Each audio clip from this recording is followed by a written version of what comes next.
మన దేవుడైనటువంటి అల్లు అర్జున్ వల్ల సంధ్య థియేటర్ తొక్కిసలాటలో శ్రీతేజ్ గాయపడ్డారు. అయితే ప్రజెంట్ శ్రీతేజ్ యొక్క హెల్త్ కండిషన్ ఎలా ఉంది, అసలు ఎన్ని రోజుల్లో శ్రీతేజ్ కోలుకోగలడు అనే hot topic present social media వేదికగా ట్రెండ్ అవుతుంది.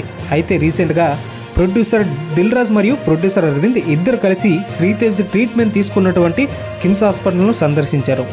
అక్కడ శ్రీతేజ్ను చూసి మేల్కోవడానికి ఇంకొన్ని రోజులు పడుతుందని, అలానే శ్రీతేజ్ యొక్క టోటల్ హెల్త్ రిపోర్ట్స్ను అయితే సోషల్ మీడియాలో సబ్మిట్ చేశారు. అక్కడ ఉన్నటువంటి డాక్టర్స్ ఏం చెప్తున్నారంటే, ప్రజెంట్ శ్రీతేజ్ వెంటిలేషన్ పైనే ఉన్నారని, ట్యూబ్ ద్వారా ఆహారాన్ని కడుపు లోపలికి పంపిస్తున్నామని, అలానే శ్రీతేజ్ మేల్కోవడానికి యాంటీబయోటిక్తో పాటు ఐనోరాజికల్ అలానే న్యూరోజికల్ వంటి ట్రీట్మెంట్స్ ఖచ్చితంగా అవసరమవుతుందని కూడా తెలియజేశారు. ఇప్పటి వరకు అయినటువంటి టోటల్ బిల్ని పుష్ప టీమే భరిస్తూ ఉన్నట్లు, అలానే శ్రీతేజ్ కనుక మేల్కొన్నట్లయితే రికవరీ అయిన తర్వాత ఖచ్చితంగా శ్రీతేజ్కు 1 కోటి రూపాయల చెక్ని కూడా అందిస్తున్నామని అరవింద్ అయితే తెలియజేశారు. అయితే ఇక్కడ అల్లు అర్జున్ది తప్ప లేకుంటే ఎవరిది తప్ప అనుకుంటున్నారో కింద కామెంట్ సెక్షన్లో తెలియజేయండి.